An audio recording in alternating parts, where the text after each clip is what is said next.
Hello everybody, welcome to your Monday edition of the MCN. Lots to go over in this episode. Let's get right into the action, something that we did discuss on Saturday. If you don't know already, there's a balance update for no one. Morbius and Werewolf by Night are going to be saying the same, so no changes are going to be done with those. And the good news out of this is that Mr. Sinister is going to get a buff that is coming into the April build for betas, so that's really good news. Also, missing keys. Now, I did do a video on Friday and I did do a little bit of an update on this on Saturday's video. But I still got some messages saying, Rich, why aren't you covering this? You should be covering this. Well, this is the third time, and obviously to bring you up to speed. If you haven't seen those two videos, which, you know, obviously you can't watch everything, I know, but look, we're covering this as well, again, to say that if you are missing those keys to enter into the side quest, there is going to be a compensation. On Friday, Kabam said that the team has found the source of the issue and will be sending out lost keys to impacted accounts. The timeline for this is not imminent, and it looks like the keys will be distributed towards the end of the current event timer. There is some consideration being given to extending the event, but that has been messy historically. This hasn't been decided on. We'll provide more updates, and of course there's an apologies. So do bear in mind, if you do this, it will come in towards the end of the event. And also ask the question, do we need to put in a ticket to get the keys? Negative. Thank you for asking. No one needs to submit a ticket on this. They're going to use data again for that. And that's the kind of like the most of the information. But of course, it will be down to the wire in order to do that. So will it be a case of 1 day, 2 day, 3 day? Look, we get a week before the event ends. Don't know, but that's the lay of the land with those missing quest keys. Right, and now I want to move on to the Carinas challenges, content creator Carinas challenges. This is probably going to be the final time that I want to do any coverage of it, and I wanted to do like a bit more to kind of like bring in like community feedback and things, but the stuff that we're having to talk about now is just, I really don't know where people are coming from on it. I think this is it's very good to have an opinion and formulate it in a way that Milan does. Milan has this great kind of like dissection. There's also some fantastic kind of like, you know, deconstructions and kind of justifications from both sides. But of course, at the end of the day, there's this kind of a perspective of what Kabam create as a challenge, who they're creating a challenge for, but also other things as to this kind of rush culture that always comes with MCOC of trying to get content done to make gains, whether you are non-spending or a spending-based player in the game. Content being created for the 1% of the community where the other is not. Lots of different formulations of opinions and things like that. Like great stuff when it comes to like Milan talking about champ restrictions, particularly relevant to EOP in these challenges. They're on average far too restrictive, and of course you look at resource investing, and you know, to rank up a 5-star is very different to ranking up a 6-star. And yes, it's great to kind of like, and that's positive, you get to learn a new champion, and that's a great part about this stuff. But then there's other things that come with it, especially when there's lots of content to do.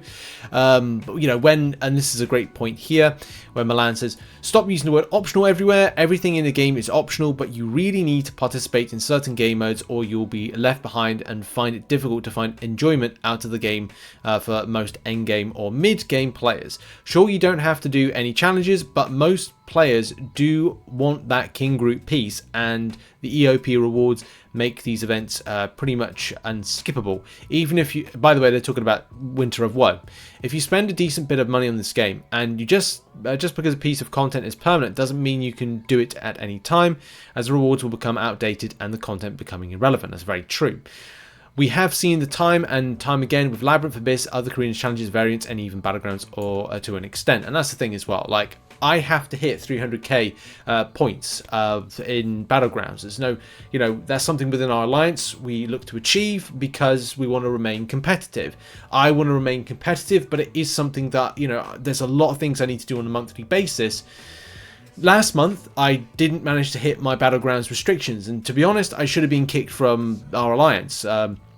But the my alliance leader was very kind of like generous in saying, right, well, look, you became Valiant, that's going to help us down the line. You know, I'll give you a pass this time. And now I've been using as much free time, and I'm probably going to lose all my lunch breaks next week, kind of focused on trying to get Battlegrounds up to the amount of points. And people will say, well, just join a different alliance. That's not the point. If you're happy in the alliance and you want to, contribute, you end up doing those things. So it's just always trying to find the time for things, which is always very difficult to do. But I love this. It was a good read. There's also like loads of kind of different, thought process from the community.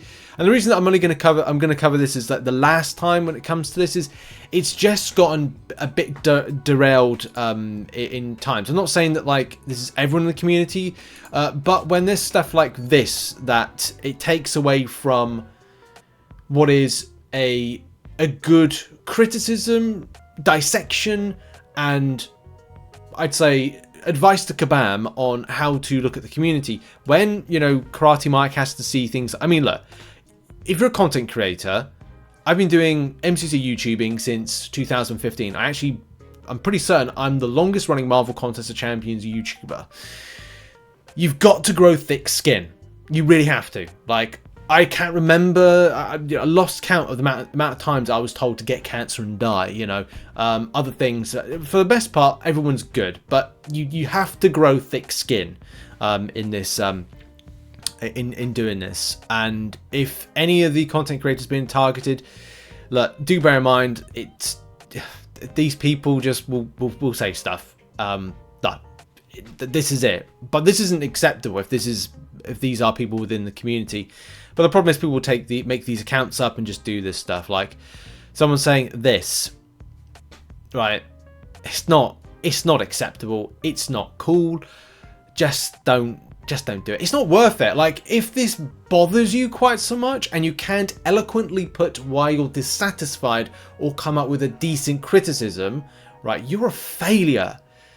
Because you've not spent the time to dissect something. You've not spent the time to go, why is this affecting people in the community? Not being able to do the content.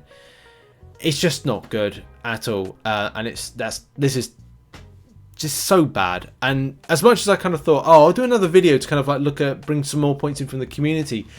It's just that now we just go, this is embarrassing. I mean, look, this happens in other, we can't say this is just this community. It happens in lots of other communities, especially over the years. World of Warcraft back in 2004 had a very destructive and toxic community. The same thing with the early times of like Halo, early times of comms in Call of Duty, when you were able to kind of hear each other, and a lot of trash talking. A lot of early games, H1Z1. The list goes on with stuff with games. So it's not unusual. This has happened before.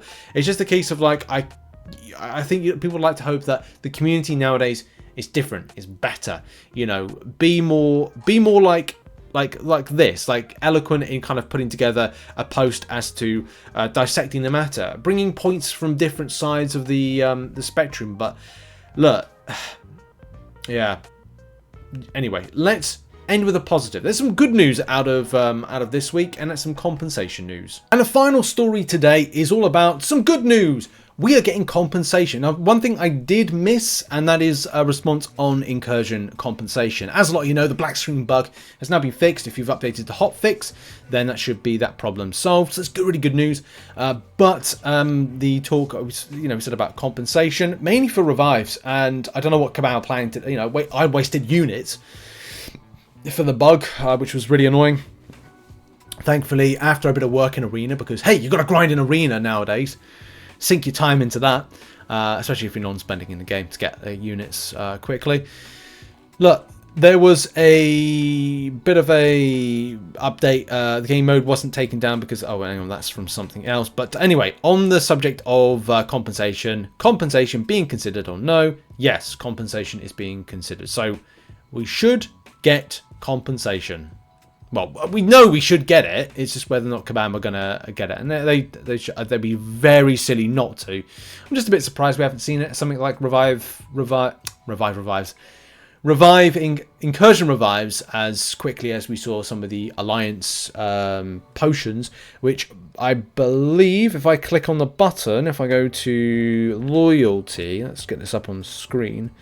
The Is it that? Yes, it is. The level 5 Alliance War Health Potion is now in store. So you can now get that for a price of 26,000? 26,000 loyalty. So there we go. And now we're going to end the show on arena predictions and results. And we finished the show with arena results for Karnak and for Ironheart. So the results are as follows. 13.1 mil got position 187, about 260th position with 11.5 mil. That's the Karnak one. On Ironheart, she went a lot lower than I thought she was. She was like 90 mil. 80 mil got 367. Right at the top there, 50 mil, 146 mil was getting position 50. So you can really see like the drop off there. It's very unusual. But I think a lot of champions nowadays, especially, I don't know if people are more interested with 7-star arenas going forward, that may be something that would re-spike the arenas again. But other than that, you don't, the scores are going down, which, really hard to tell what's going on at the moment. So yeah, if you want a 5-star, yeah, 27 mil, got it. Predictions for round 2, I'll go with the following. 90 mil for 6-star Ironheart. Bit of a downgrade by 14 mil on what I predicted. 27 mil for the 5-star, 12 mil for Karnak as a 6-star. Could be a lot less than that, to be honest. Could be like 10. Karnak as a 5-star, 8 mil. Like, again, that could scrape a 6-star.